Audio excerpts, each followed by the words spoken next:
ನಮಸ್ಕಾರ ಪ್ರಿಯ ವೀಕ್ಷಕರೇ, ಪಾಪ್ಯುಲರ್ ಕನ್ನಡ ಟಿವಿಗೆ ನಿಮ್ಮೆಲ್ಲರಿಗೂ ಸ್ವಾಗತ. ನಾನು ನಿಮ್ಮ ಭುವನ ಅನು ಲೋಕೇಶ್. ನಮ್ಮ ಚಾನೆಲ್ನಲ್ಲಿ ಪ್ರಸಾರವಾಗುವಂತಹ ಆಧ್ಯಾತ್ಮಿಕ ಮಾಹಿತಿಗಳ ಬಗ್ಗೆ, ಆಚಾರ ವಿಚಾರಗಳ ಬಗ್ಗೆ ತಿಳ್ಕೊಳ್ಬೇಕಂದ್ರೆ ಈ ಕೂಡಲೇ ನಮ್ಮ ಚಾನಲ್ನ ಸಬ್ಸ್ಕ್ರೈಬ್ ಮಾಡ್ಕೊಳ್ಳಿ. ಹಾಗೇನೆ ಪಕ್ಕದಲ್ಲಿ ಕಾಣುವಂತಹ ಬೆಲ್ ಐಕನ್ನ ಕೂಡ ಆಕ್ಟಿವೇಶನ್ ಮಾಡ್ಕೊಳ್ಳಿ. ವೀಕ್ಷಕರೇ, ಈ ಯುಗಾದಿ ನೂತನ ವರ್ಷ ಅನ್ನುವಂಥದ್ದು ಏನು ಬರ್ತಾ ಇದೆ, ನೂತನ ಒಂದು ಸಂವತ್ಸರ ಅನ್ನುವಂಥದ್ದು, ಈ ಒಂದು ಯುಗಾದಿಯ ವರ್ಷ ಭವಿಷ್ಯದಲ್ಲಿ ಒಂದು ನೂತನವಾದಂತಹ ಹೊಸ ಸಂವತ್ಸರ ಅನ್ನುವಂಥದ್ದು ಆರಂಭವಾಗ್ತಾ ಇದೆ. ಈ ಹಿಂದೆ ಶೋಭಕೃತ ನಾಮ ಸಂವತ್ಸರ ನಾವು ಈಗ ಆಲ್ರೆಡಿ ನಾವು ಅದನ್ನು ಕಳ್ಕೊಂಡು ಬಂದ್ವಿ. ಈಗ ನೆಕ್ಸ್ಟ್ ಯಾವ ಒಂದು ಸಂವತ್ಸರ ಆರಂಭ ಆಗ್ತಾ ಇದೆ, ಆ ಸಂವತ್ಸರ ಆರಂಭವಾಗುವಂತಹ ದಿನವನ್ನು, ಒಂದು ಯುಗ ಆರಂಭವಾಗುವಂತಹ ದಿನವನ್ನು ಯುಗಾದಿ ಅಂತ ಹೇಳಿ ಆಚರಣೆ ಮಾಡ್ತೀವಿ. ಹಾಗಾಗಿ ಈ ಒಂದು ಯುಗಾದಿಯ ಒಂದು ನೂತನ ಒಂದು ಸಂವತ್ಸರದ ಭವಿಷ್ಯ ಅನ್ನುವಂಥದ್ದು ಹೇಗಿದೆ, ದ್ವಾದಶ ರಾಶಿಗಳ ಮೇಲೆ ಈ ಒಂದು ಏನು ವಿಶೇಷವಾಗಿ ಈ ವರ್ಷ ಇರುವಂತಹದ್ದು ಕ್ರೋಧಿನಾಮ ಸಂವತ್ಸರ.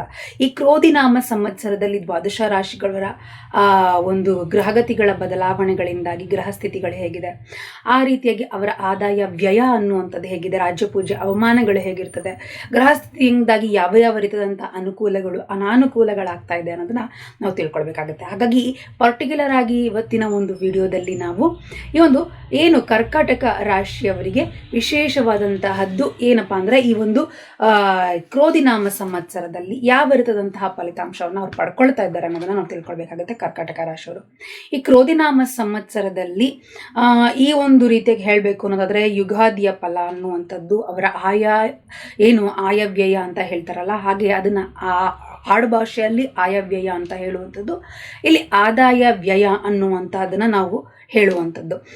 ಇನ್ನು ರಾಜ್ಯಪೂಜ್ಯ ಅವಮಾನಗಳು ಹೇಗಿರ್ತದೆ ಅನ್ನೋದನ್ನು ನೋಡೋದಾದರೆ, ಅದು ಹೇಗಿದೆ ಹಾಗೇನೆ ಅನುಭವಿಸ್ಬೇಕಾ ಅಥವಾ ಅದನ್ನೇನಾದರೂ ಬದಲಾವಣೆಗಳು ಮಾಡ್ಕೊಳ್ಬಹುದಾ, ಈ ಮಂತ್ರಗಳಿಂದಾಗಿರಬಹುದು ಅಥವಾ ಈ ಒಂದು ದಾನ ಧರ್ಮಗಳಿಂದಾಗಿರಬಹುದು, ಸಂಕಲ್ಪದಿಂದಾಗಿರಬಹುದು ಚೇಂಜ್ ಮಾಡ್ಕೊಳ್ಬಹುದಾ ನಮ್ಮ ಒಂದು ಭವಿಷ್ಯವನ್ನು ಅಂದರೆ ಖಂಡಿತವಾಗಿ ಮಾಡ್ಕೊಳ್ಬಹುದು. ಹಾಗಾದರೆ ಬದಲಾವಣೆ ಮಾಡಿಕೊಳ್ಳುವಂತಹ ಮಾರ್ಗವಾದರೂ ಹೇಗೆ ಅನ್ನೋದನ್ನ ನಾವು ತಿಳ್ಕೊಳ್ಬೇಕಾಗತ್ತೆ ಅಲ್ವಾ? ಹೌದು. ಹಾಗೆ ಈ ಒಂದು ವಿಡಿಯೋದಲ್ಲಿ ಆರದಂತಹದ್ದನ್ನು ತಿಳ್ಕೊಳ್ತಾ ಹೋಗೋಣ. ಕ್ರೋಧಿನಾಮ ಸಂವತ್ಸರದಲ್ಲಿ ಮುಖ್ಯವಾದಂತಹ ಗ್ರಹಗಳ ಸ್ಥಿತಿಗಳನ್ನು ನೋಡಬೇಕಾಗುತ್ತೆ. ಈ ಕ್ರೋಧಿನಾಮ ಸಂವತ್ಸರದಲ್ಲಿ ನಾವು ಮುಖ್ಯವಾಗಿ ರಾಹು, ಕೇತು ಆಗಿರಬಹುದು, ಗುರು ಆಗಿರಬಹುದು, ಶನಿ ಗ್ರಹಗಳ ಒಂದು ಚಲನವಲನ ಹೇಗಿದೆ ಈ ಒಂದು ರಾಶಿಯವರಿಗೆ ಏನಾದ್ರೂ ನಾವು ತಿಳ್ಕೊಳ್ಬೇಕಾಗುತ್ತೆ. ಇಲ್ಲಿ ಪ್ರಸ್ತುತವಾಗಿ ಗುರು ಮೇಷರಾಶಿಯಲ್ಲಿದ್ದು ಈ ಒಂದು ನೆಕ್ಸ್ಟ್ ಮೇ 2ನೇ ತಾರೀಕು 2024 ಇದೇ ಇಸ್ವಿಯಲ್ಲಿ ವೃಷಭ ರಾಶಿಗೆ ಸಂಚರಿಸ್ತಾ ಇದ್ದಾನೆ ಮೇಷರಾಶಿಯಿಂದ. ಅದೇ ರೀತಿ ಶನಿ ಕೂಡ ಈಗ ಪ್ರಸ್ತುತವಾಗಿ ಮಕರದಲ್ಲಿ ಈ ಒಂದು ರಾಶಿ ಇದ್ದು ನೆಕ್ಸ್ಟ್ ನಿಮಗೆ ನೆಕ್ಸ್ಟ್ ಇಯರ್ ಮಾರ್ಚ್ 25, 2025ರಲ್ಲಿ ಕುಂಭರಾಶಿಗೆ ಸಂಚರಿಸ್ತಾ ಇದ್ದಾರೆ. ಈ ರೀತಿಯಾಗಿ ಈ ಪ್ರಸ್ತುತವಾಗಿ ಕುಂಭದಲ್ಲೇ ಇದ್ದು ಶನಿ ಮಹಾತ್ಮ ವಕ್ರಸ್ಥರಾಗ್ತಾರೆ. ಆ ವಕ್ರಸ್ಥರಾದ ನಂತರದಲ್ಲಿ ನೆಕ್ಸ್ಟ್ ಮಾರ್ಚ್ನಲ್ಲಿ ಅವರು ಮತ್ತೆ ಕುಂಭರಾಶಿಗೆ ಹೋಗುವಂಥದ್ದಾಗ್ತದೆ. ಈ ವಿಧವಾಗಿರುವಂತಹದ್ದು ಈ ರೀತಿಯಾಗಿ ಕರ್ಕಾಟಕ ರಾಶಿಯವರಿಗೆ ಈ ಒಂದು ಗ್ರಹ ಸ್ಥಿತಿಗಳು. ಇನ್ನು ಕರ್ಕಾಟಕ ರಾಶಿಯವರ ಆದಾಯ ವ್ಯಯ ಅನ್ನುವಂಥದ್ದು ಹೇಗಿದೆ ಅಂತ ನೋಡಿದಾಗ, ಆದಾಯ ಬಂದು 14 ಇದೆ, ವ್ಯಯ ಅನ್ನೋದು 2 ಇದೆ. ಬಹಳ ಅದ್ಭುತವಾದಂತಹ ಆದಾಯ ಅನ್ನುವಂಥದ್ದನ್ನ ನಾವು ನೋಡ್ಬೋದು. ಈ ಒಂದು ಆದಾಯ ನಿಮಗೆ ಹೇಗೆ ಬರ್ತದೆ ಅನ್ನೋದನ್ನ ನೀವು ತಿಳ್ಕೊಳ್ಬೇಕಾಗತ್ತೆ. ಯಾವ ಮೂಲಗಳಿಂದ ನಿಮಗೆ ಆದಾಯ ಅನ್ನುವಂಥದ್ದು ಬರ್ತದೆ ಅನ್ನುವಂಥದ್ದಾದ್ರೆ, ನಿಮಗೆ ಈ ಒಂದು ಪ್ಲಾನಿಂಗ್ ಅನ್ನುವಂಥದ್ದು ಇರಬೇಕು. ಪ್ರತಿಯೊಂದರಲ್ಲೂ ಕೂಡ ಆದಾಯ ಅನ್ನುವಂಥದ್ದು ಸುಮ್ಮನೆ ಬರ್ತಾ ಇದೆ ಅಂತ ಹೇಳಿ ಹಾಗೆ ಬಿಡುವಂಥದ್ದಲ್ಲ. ಅದಕ್ಕೊಂದು ಪ್ಲಾನಿಂಗ್ ಅನ್ನುವಂಥದ್ದು ಇರ್ತದೆ. ಆ ಪ್ಲಾನಿಂಗ್ನ ಮೂಲಕವಾಗಿ ನೀವು ಆ ಆದಾಯ ಬರುವಂತಹದ್ದನ್ನ ನೀವು ಬರಮಾಡ್ಕೊಳ್ಬೇಕಾಗತ್ತೆ. ಯಾಕೆ ಅಂತಂದ್ರೆ, ಪಂಚಮವನ್ನ ಗುರು ನೋಡ್ತಾ ಇರೋದ್ರಿಂದಾಗಿ ಈ ರೀತಿಯಾಗಿ ಪಂಚಮವನ್ನ ಗುರು ನೋಡ್ತಾ ಇದ್ರೆ ನೀವು ತೆಗೆದುಕೊಳ್ಳುವಂತಹ ನಿರ್ಧಾರಗಳು ನಿಮಗೆ ಆದಾಯವನ್ನು ತಂದು ಕೊಡುವಂತಹದ್ದಾಗ್ತದೆ. ಹಾಗಾಗಿ ಪಂಚಮದಲ್ಲಿ ಗುರು ನೋಡ್ತಾ ಇರುವಂತಹದ್ರಿಂದ ನಿಮ್ಮ ನಿರ್ಧಾರಗಳಿಂದಲೇ ನಿಮಗೆ ಆದಾಯವನ್ನ, ಲಾಭವನ್ನ ತಂದು ಕೊಡುವಂತದ್ದಾಗಿರ್ತದೆ. ಯಾವುದೋ ಒಂದು ಮುಖ್ಯವಾದಂತಹ ಡಿಸಿಷನ್ನ ನೀವು ತಪ್ಪಾಗಿ, ಇಲ್ಲ ಇದ್ಯಾಕೋ ಸರಿ ಬರ್ತಿಲ್ಲ ಅಂತ ಹೇಳಿ ನೀವೇನಾದ್ರೂ ತಪ್ಪು ಡಿಸಿಷನ್ನ ತೆಗೆದುಕೊಂಡ್ರೆ ಅದರಿಂದ ಬರುವಂತಹ ಆದಾಯಗಳು ಕೂಡ ಮಿಸ್ ಆಗ್ತಾ ಹೋಗ್ತದೆ. ಹಾಗಾಗಿ ಸರಿಯಾಗಿ ಆಲೋಚನೆ ಮಾಡಿ, ವಿವೇಚನೆ ಮಾಡಿ ನಿರ್ಧಾರಗಳನ್ನು ತೆಗೆದುಕೊಂಡಾಗ ಆ ನಿರ್ಧಾರ ಅನ್ನುವಂಥದ್ದು ನಿಮಗೆ ಆದಾಯವನ್ನು ತಂದು ಕೊಡ್ತದೆ. ಹಾಗಾಗಿ ನೀವು ಯಾವುದೇ ಒಂದು ವಿಚಾರವನ್ನ ನೀವು ಡಿಸೈಡ್ ಮಾಡಬೇಕಾದ್ರೆ ಖಂಡಿತವಾಗಿ ಈ ಒಂದು ವರ್ಷದಲ್ಲಿ ಕ್ರೋಧಿನಾಮ ಸಂವತ್ಸರದಲ್ಲಿ ಒಂದು ಬೆಲೆ ಬಾಳುವಂಥದ್ದು ಅಥವಾ ಆಗಿರಬಹುದು, ಅಥವಾ ಒಂದು ಸಣ್ಣದ್ದೇ ಆಗಿರ್ಬೋದು, ಇದೇನು ಯೂಸ್ ಆಗಲ್ಲ ಅಂತಾನೆ ಇರ್ಬೋದು. ಆ ಒಂದು ನಿರ್ಧಾರಗಳನ್ನ ಕೂಡ ನೀವು ಯೋಚನೆ ಮಾಡಿ ಇದರಿಂದ ಆದಾಯ ಬರುವಂಥದ್ದಿದ್ರೆ ಖಂಡಿತವಾಗಿ ನಿರ್ಧಾರಕ್ಕೆ ಬೆಲೆಯನ್ನು ಕೊಡಬೇಕಾಗುತ್ತೆ ನೀವು. ಆಗ ನಿಮಗೆ ಆದಾಯ ಅನ್ನೋದು ಇನ್ನೂ ದುಪ್ಪಟ್ಟಾಗ್ತಾ ಹೋಗ್ತದೆ.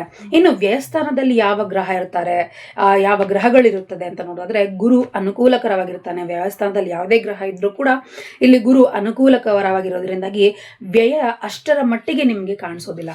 ಗುರು ಒಂದು ಉತ್ತಮ ಸ್ಥಾನದಲ್ಲಿದ್ದರೆ ಯಾವುದಿರ್ತದಂತಹ ವ್ಯಯದ ಪರಿಸ್ಥಿತಿ ನಿಮಗೆ ಅಷ್ಟು ಬಿಸಿಯನ್ನು ತಾಕೋದಿಲ್ಲ. ಹಾಗಾಗಿ ಟೆನ್ಷನ್ ಫ್ರೀ ಆಗಿರ್ತೀರಿ ಈ ಒಂದು ವರ್ಷದಲ್ಲಿ, ಈ ಒಂದು ಕರ್ಕಾಟಕ ರಾಶಿಯವರು ಅಂತಾನೆ ಹೇಳ್ಬೋದು. ಇನ್ನು ರಾಜ್ಯ ಪೂಜ್ಯ ಅವಮಾನಗಳನ್ನು ನೋಡಬೇಕಾಗತ್ತೆ. ಈ ಒಂದು ಕರ್ಕಾಟಕ ರಾಶಿಯಲ್ಲಿರುವಂಥವ್ರಿಗೆ ರಾಜ್ಯ ಪೂಜ್ಯ ಅಂದರೆ ಏನು? ಗೌರವ ಮರ್ಯಾದೆ ಅನ್ನುವಂಥದ್ದು. ಅವಮಾನ ಅಂದರೆ ಅವಮಾನಿಸುವಂತಹವರು. ನಮ್ಮ ಒಂದು ಕೆಲಸವನ್ನ ಮೆಚ್ಕೊಳ್ಳುವಂತಹ ಜನರು ಅವ್ರನ್ನ ರಾಜ್ಯ ಪೂಜ್ಯ ಅನ್ನೋಂಥದ್ದು ಆಗಿರ್ತದೆ. ನಾವು ಮಾಡುವಂಥ ಕೆಲಸಗಳನ್ನ ತೆಗಳುವಂತಹವರು, ಅವಮಾನಿಸುವಂಥವರೇ ಈ ಒಂದು ಜನಗಳಾಗಿರ್ತಾರೆ. ಅದರಲ್ಲಿ ನಿಮ್ಮನ್ನ ಹೊಗಳುವಂಥವ್ರು, ನಿಮ್ಮನ್ನ ಗೌರವಾನ್ವಿತವಾಗಿ ಕಾಣುವಂಥವ್ರು 6 ಜನ, ಅವಮಾನಿಸೋರು ಕೂಡ 6 ಜನರಾಗಿರ್ತಾರೆ.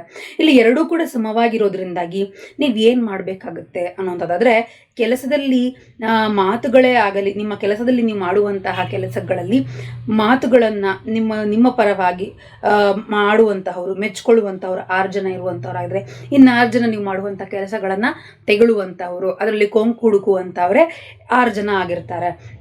ಈ ರೀತಿಯಾಗಿರ್ತದೆ. ಸಮವಾಗಿರೋದ್ರಿಂದಾಗಿ ಸ್ವಲ್ಪ ಈ ಒಂದು ಏನು ತೆಗಳುವಂತಹವರು, ಅವಮಾನಿಸುವಂಥ ಜನರ ಒಂದು ದೃಷ್ಟಿಯನ್ನು ಕಡಿಮೆ ಮಾಡಬೇಕಾಗುತ್ತೆ. ಅದಕ್ಕಾಗಿ ಏನು ಮಾಡಬೇಕು, ಆ 6 ಜನರಿಗೆ ಸ್ವಲ್ಪ ನಾವು ಕಡಿಮೆ ಮಾಡ್ಕೊಳ್ಬೇಕಲ್ಲ ಅನ್ನುವಂಥದ್ದಾದ್ರೆ ಏನು ಮಾಡಬೇಕಪ್ಪ ಅಂದರೆ, ಅವಮಾನ ಕಡಿಮೆ ಮಾಡ್ಕೊಳ್ಬೇಕು ಅನ್ನುವಂತಹವರು ಅಷ್ಟಮದಲ್ಲಿ ಶನಿ ಇರೋದ್ರಿಂದಾಗಿ ಕರ್ಕಾಟಕ ರಾಶಿಯವರಿಗೆ ಮಾರ್ಚ್ 25, 2025 ಕೂಡ ಅಲ್ಲೇ ಇರೋದ್ರಿಂದಾಗಿ ನಿಮಗೆ ಈ ಒಂದು ಏನು ಅವಮಾನ ಅನ್ನುವಂತಹದ್ದು, ಅವಮಾನಿಸುವಂತಹವರ ಸಂಖ್ಯೆ ಅನ್ನುವಂಥದ್ದು ಕಡಿಮೆ ಆಗೋದಿಲ್ಲ. ನೀವು ಎಲ್ಲೇ ಏನೇ ಮಾಡಿದ್ರು ಕೂಡ ನಿಮ್ಮ ಮಾತುಗಳಿಂದಲೇ ನಿಮ್ಮನ್ನ ನಿಮ್ಮನ್ನ ತೆಗಳುವಂತಹವರಾಗ್ತಾರೆ. ನಿಮ್ಮ ಮಾತ್ರ ನಿಮಗೆ ಶತ್ರುಗಳಾಗುತ್ತೆ. ನಿಮ್ಮ ಮಾತಿನಲ್ಲೇ ನಿಮ್ಮನ್ನ ಅವಮಾನಿಸ್ತಾರೆ. ನೀವು ಯಾರಿಗಾದರೂ ಏನಾದರೂ ಒಂದು ಅನ್ನವನ್ನ ಇಟ್ಟಿರುವಂತಹವರೇ, ಅವರಿಗೆ ನೀವು ದೊಡ್ಡದಾದಂತಹ ಸಹಾಯವನ್ನ ಖರ್ಚು ಮಾಡಿ ಅವ್ರನ್ನ ಬೆಳೆಸಿರ್ತೀರಿ. ಆ ಧನವೇ ನಿಮಗೆ ಮುಂದೊಂದಿನ ಶತ್ರುಗಳಾಗಿ ಈ ರೀತಿಯಾಗಿ ಬೆಂಚೂರಿ ಹಾಕುವಂಥ ಜನರು ಹೆಚ್ಕೊಳ್ತಾರೆ. ಹಾಗಾಗಿ ಕಡಿಮೆ ಮಾಡ್ಕೊಳ್ಬೇಕು ಇರ್ತದಂತಹದ್ದು ಅಂದರೆ ಈ ಒಂದು ಮಂತ್ರವನ್ನು ಹೇಳ್ಕೊಳ್ಳಿ. ಪ್ರತಿನಿತ್ಯವೂ ಕೂಡ ಕಾಲಭೈರವ ಅಷ್ಟಕವನ್ನು ಹೇಳ್ಕೊಳ್ಳಿ. ಸೂರ್ಯ ಭಗವಾನನ ಈ ಒಂದು ನಾಮಸ್ಮರಣೆಯನ್ನು ಮಾಡ್ತಾ ಬನ್ನಿ. ಇದರಿಂದಾಗಿ ನಿಮ್ಮನ್ನು ಅವಮಾನಿಸುವಂತಹವರು, ನಿಮಗೆ ಬೆನ್ನು ಚೂರಿ ಹಾಕುವಂಥವರು, ಮೋಸ ಮಾಡುವಂತಹವರ ಜನರ ಸಂಖ್ಯೆ ಅನ್ನುವಂಥದ್ದು ಕಡಿಮೆ ಆಗ್ತಾ ಬರ್ತದೆ. ಈಗ ನೀವು ಮುಖ್ಯವಾಗಿ ಕಾನ್ಸಂಟ್ರೇಷನ್ ಮಾಡಬೇಕಾಗಿರೋದು ನಿಮ್ಮ ಕೆಲಸಗಳ ಮೇಲೆ. ಯಾರು ಏನೇ ಅಂದ್ಕೊಂಡು, ಯಾರು ಏನೇ ನಮ್ಮನ್ನು ತಗಳಿದ್ರು ಅಥವಾ ಯಾರು ಏನೇ ಅವಮಾನಿಸಿದ್ರು ಕೂಡ ನಾವು ಮಾಡುವಂಥ ಕೆಲಸವನ್ನು ಶ್ರದ್ಧೆಯಿಂದ ಮಾಡಿದ್ರೆ ಮುಂದೊಂದು ದಿನ ಅದರ ಒಂದು ಫಲ ಅನ್ನುವಂತಹದ್ದು ಖಂಡಿತವಾಗಿ ದೊಡ್ಡದಾಗಿ ಇರ್ತದೆ. ಹಾಗಾಗಿ ಅದರ ಜೊತೆಗೆ ದೈವಬಲವೂ ಕೂಡ ನಮಗೆ ಬೇಕಾಗ್ತದೆ. ಕಾಲಭೈರವ ಅಷ್ಟಕವನ್ನು ಹೇಳ್ಕೊಳ್ಳಿ. ಅಷ್ಟಮದಲ್ಲಿ ಶನಿ ಇರೋದ್ರಿಂದಾಗಿ ಖಂಡಿತ ಈ ರೀತಿಯಾದಂತಹ ಪ್ರಾಬ್ಲಮ್ಸ್ಗಳನ್ನ ಅಷ್ಟಮ ಶನಿಯ ಪ್ರಭಾವದಿಂದ ನೀವು ಅನುಭವಿಸಲೇಬೇಕಾಗ್ತದೆ. ಇನ್ನು ಈ ವರ್ಷದಲ್ಲಿ ನೋಡುವಂಥದ್ದಾದ್ರೆ ಪೂರ್ತಿ ಅಷ್ಟಮ ಶನಿಯ ಪ್ರಭಾವ ಇರೋದ್ರಿಂದಾಗಿ ಎಲ್ಲ ಕೆಲಸಗಳಲ್ಲಿಯೂ ಕೂಡ ಸ್ವಲ್ಪ ನಿಧಾನಗತಿಯಲ್ಲಿ ಸಾಗ್ತವೆ. ಹಾಗಾಗಿ ಉಗ್ರ ದೇವತೆಯನ್ನ ಹೆಚ್ಚಿನದಾಗಿ ಆರಾಧಿಸಬೇಕಾಗ್ತದೆ. ಈ ಒಂದು ಏನು ಕರ್ಕಾಟಕ ರಾಶಿಯವರು ಉಗ್ರ ದೇವತೆಗಳಾರು ಕಾಲಭೈರವೇಶ್ವರ ಸ್ವಾಮಿ, ನರಸಿಂಹ ಸ್ವಾಮಿ, ದುರ್ಗೆಯ ಆರಾಧನೆ, ಈ ರೀತಿಯಾಗಿ ಉಗ್ರ ದೇವತೆಗಳ ಆರಾಧನೆಯನ್ನ ಇಡೀ ವರ್ಷ ಪೂರ್ತಿ ನೀವು ಮಾಡೋದ್ರಿಂದಾಗಿ ನಿಮಗೆ ಇದರ ಪ್ರಭಾವ, ಅಷ್ಟಮ ಶನಿಯ ಪ್ರಭಾವ ಅನ್ನುವಂಥದ್ದು ಸ್ವಲ್ಪ ಕಡಿಮೆ ಆಗ್ತಾ ಬರ್ತದೆ. ಆರ್ಥಿಕವಾಗಿ ಚೆನ್ನಾಗಿದೆ ಅಂತಾನೆ ಹೇಳಬಹುದು. ಚೆನ್ನಾಗಿ ಆರ್ಥಿಕವಾದಂತಹ ಗ್ರೋತ್ ಅನ್ನ ಪಡಿತೀರಿ. 3ನೇ ಮನೆಯಲ್ಲಿ ಕೇತು ಇರೋದ್ರಿಂದಾಗಿ ನೀವು ಮಾಡುವಂಥ ಕೆಲಸಗಳಲ್ಲಿ ಅಗ್ರಿಮೆಂಟ್ ಅಥವಾ ಕಾಂಟ್ರಾಕ್ಟ್ಗೆ ಸಿಗ್ನೇಚರ್ ಹಾಕುವಂತಹ ಸಂದರ್ಭದಲ್ಲಿ ನೀವು ತಪ್ಪು ರೀತಿಯಾದಂತಹ ನಿರ್ಧಾರಗಳನ್ನು ತೆಗೆದುಕೊಳ್ಬೇಡಿ. ಇದರಿಂದಾಗಿ ನಿಮಗೆ ಪ್ರಾಬ್ಲಮ್ ಆಗ್ತದೆ. ಕಮಿಟ್ಮೆಂಟ್ಗಳು ಮಾಡ್ಕೊಂಡಿರ್ತೀರಿ, ಆ ಒಂದು ಕಮಿಟ್ಮೆಂಟ್ಗಳಿಂದ ನೀವು ಹೊರಗೆ ಬರೋಕ್ಕಾಗೋದಿಲ್ಲ. ಹಾಗಾಗಿ ಸ್ವಲ್ಪ ಜಾಗೃತರಾಗಿರ್ಬೇಕಾಗತ್ತೆ ಈ ಒಂದು ವಿಚಾರಗಳಲ್ಲಿ. ಅಗ್ರಿಮೆಂಟ್ ಮಾಡ್ಕೊಳ್ಳುವಂಥದ್ದು, ಲೇವಾದೇವಿ ವಿಚಾರಗಳಲ್ಲಿ ಸ್ವಲ್ಪ ಜಾಗೃತರಾಗಿರ್ಬೇಕಾಗತ್ತೆ. ಇನ್ನು ಗೃಹ ಯೋಗ, ವಾಹನ ಯೋಗ ಈ ವರ್ಷ ಅನ್ನುವಂಥದ್ದು ಕರ್ಕಾಟಕ ರಾಶಿಯವರಿಗಿದೆ. ನಿಮ್ಮ ರಾಶಿಯವರಿಗೆ ಉದ್ಯೋಗ ಅವಕಾಶಗಳು ಹೇಗಿದೆ ಅಂತ ನೋಡಿದಾಗ ಭಾಗ್ಯಸ್ಥಾನದಲ್ಲಿ ರಾಹು ಇರೋದ್ರಿಂದಾಗಿ ತಂದೆ ತಾಯಿಯ ಆರೋಗ್ಯದ ವಿಚಾರದಲ್ಲಿ ನೀವು ಕಾಳಜಿನ ವಹಿಸಬೇಕಾಗುತ್ತೆ. ಪಿತೃದೇವತೆಗಳನ್ನ ಹೆಚ್ಚಿನದಾಗಿ ಆರಾಧನೆಯನ್ನ ಮಾಡಿ. ಈ ವರ್ಷ ಎಷ್ಟು ಪಿತೃದೇವತೆಗಳ ಆರಾಧನೆಯನ್ನ ಮಾಡ್ತೀರಿ ಅಷ್ಟು ನಿಮಗೆ ಅನುಕೂಲವಾಗ್ತದೆ. ಹಾಗೆಯೇ ನಿಮ್ಮ ತಂದೆ ತಾಯಿಗಳ ಒಂದು ಏನು ಆರೋಗ್ಯ ಅನ್ನೋದು ಕೂಡ ಸುಧಾರಿಸ್ತಾ ಹೋಗ್ತದೆ. ಅಭಿವೃದ್ಧಿಯನ್ನ ಹೊಂದ್ತಾ ಹೋಗ್ತೀರಿ ಈ ಪಿತೃದೇವತೆಗಳನ್ನ ಏನು ಆರಾಧನೆ ಮಾಡೋದ್ರಿಂದಾಗಿ. ಈ ಕ್ರೋಧಿನಾಮ ಸಂವತ್ಸರದಲ್ಲಿ ಈ ವರ್ಷದಲ್ಲಿ ಸ್ವಲ್ಪ ಜನರು ಎರಡನೇ ಮದುವೆ ಆಗಬೇಕು ಅಂತವ್ರೆ ಏನಾದರೂ ಇದ್ರೆ ಕರ್ಕಾಟಕ ರಾಶಿಯವ್ರಿಗೆ, ಆ ಯೋಜನೆ ಇರುವಂತವ್ರಿಗೆ ಈ ವರ್ಷದಲ್ಲಿ ಇತರ ದೇಶಗಳಿಂದ ವಿವಾಹ ಸುದ್ದಿ ಅನ್ನುವಂಥದ್ದು ಅಥವಾ ವಿವಾಹ ಸಂಬಂಧಗಳು ಅನ್ನುವಂಥದ್ದು ಬರುವಂಥದ್ದು ಕರ್ಕಾಟಕ ರಾಶಿಯಲ್ಲಿರುವಂಥವ್ರಿಗೆ. ಹಾಗೆಯೇ ಫೆಬ್ರವರಿಯಿಂದ ವಾಹನ ಈಗ ಆಲ್ರೆಡಿ ನಿಮ್ಗೆ ಈ ವರ್ಷ 2024ರಲ್ಲಿ ಫೆಬ್ರವರಿಯಿಂದಲೇ ನಿಮಗೆ ವಾಹನದಿಂದ ತೊಂದರೆ ಆಗುವಂಥ ಸಂದರ್ಭಗಳಿದೆ. ಹಾಗಾಗಿ ಭೂಮಿ ವಿಚಾರದಲ್ಲಿಯೂ ಕೂಡ 3 ತಿಂಗಳು ಜಾಗೃತರಾಗಿರ್ಬೇಕಾಗತ್ತೆ. ಈ ಒಂದು 3 ತಿಂಗಳಿನಲ್ಲಿ ಇನ್ನು ನೀವು ಮಾಡಬೇಕಾಗಿರುವಂತಹ ದೇವತಾ ಆರಾಧನೆ ಪ್ರತಿನಿತ್ಯವೂ ಕೂಡ ಈ ಒಂದು ಕರ್ಕಾಟಕ ರಾಶಿಯವರು ಸ್ಕಂದ ಅಂದ್ರೆ ಸುಬ್ರಹ್ಮಣ್ಯ ಸ್ವಾಮಿಯನ್ನ ಹೆಚ್ಚಿನದಾಗಿ ಈ ವರ್ಷ ಆರಾಧನೆಯನ್ನ ಮಾಡಿ. ಹಾಗೆಯೇ ಅದ್ಭುತವಾಗಿ ಆಗಿ ಬರುವಂತಹ ದೈವಗಳು ಈ ವರ್ಷ ಅಂದ್ರೆ ನರಸಿಂಹಸ್ವಾಮಿ ಆಗಿರ್ಬೋದು, ಕಾಲಭೈರವ ಆಗಿರ್ಬೋದು, ಹಾಗೆಯೇ ದುರ್ಗಾದೇವಿ ಆಗಿರ್ಬೋದು, ಈ ರೀತಿಯಾಗಿ ಆರಾಧನೆಯನ್ನ ಮಾಡಿ. ಏನು ಪಂಚಮದಲ್ಲಿ ಶನಿ ದೋಷ ಇರೋದ್ರಿಂದಾಗಿ ಪಂಚಮದಲ್ಲಿ ಈ ಒಂದು ನಿಮಗೆ ಗುರುವಿನ ಒಂದು ದೃಷ್ಟಿ ಇರೋದು, ಹಾಗೆಯೇ ಅಷ್ಟಮ ಶನಿಯ ಪ್ರಭಾವ, ಇನ್ನು ಶನಿ ನಿಮಗೆ ಶತ್ರುಗಳನ್ನ ಹೆಚ್ಚಿಸ್ತಾನೆ. ಹಾಗಾಗಿ ಏನ್ ಮಾಡ್ಬೇಕಪ್ಪ ಅನ್ನೋದಾದ್ರೆ ಶನಿಯನ್ನ ಉಪಶಮನ ಮಾಡಬೇಕು ಅಂದ್ರೆ ಪ್ರತಿ ಶನಿವಾರ ಕೂಡ ನೀವು ಉಪವಾಸವನ್ನ ಮಾಡಿ. ಆ ಉಪವಾಸವನ್ನ ಮಾಡಿದ ನಂತರ ನೀವು ಏನು ಶನಿವಾರದ ದಿನದಂದು ಸ್ನಾನ ಮಾಡಿಕೊಂಡು ಮಡಿ ಹೊಟ್ಟು ಶನಿದೇವರನ್ನ ಆರಾಧನೆ ಮಾಡ್ತಾ ಉಪವಾಸವನ್ನ ಇರಿ. ಸಂಜೆಯ ವೇಳೆಗೆ ನೀವು ದಕ್ಷಿಣ ಸಮೇತರಾಗಿ ಎಳ್ಳನ್ನ ದಾನವನ್ನ ಮಾಡಿ ಏನು ಶನಿ ಮಹಾತ್ಮನ ಆಲಯಗಳಲ್ಲಿ. ಆಗ ನಿಮಗೆ ನೋಡಿ ಖಂಡಿತವಾಗಿ ಅವಮಾನಿಸುವಂಥವ್ರಾಗಿರ್ಬೋದು, ನಿಮ್ಮನ್ನು ದ್ವೇಷಿಸುವಂಥವ್ರು ಶತ್ರುಗಳ ಕಡಿಮೆ ಆಗ್ತಾ ಹೋಗ್ತಾರೆ. ಈ ರೀತಿಯಾಗಿ ವೆಂಕಟೇಶ್ವರ ಏನು ವೆಂಕಟೇಶ್ವರ ಸ್ವಾಮಿ ಆಲಯಕ್ಕೆ ಹೋಗಿ ಬನ್ನಿ. ಬಹಳ ಅದ್ಭುತವಾದಂತಹ ಪಾಸಿಟಿವ್ ಆಗಿರುವಂಥ ಎನರ್ಜಿ ಅನ್ನೋದು ನಿಮಗೆ ಫೀಲ್ ಆಗ್ತಾ ಹೋಗ್ತದೆ.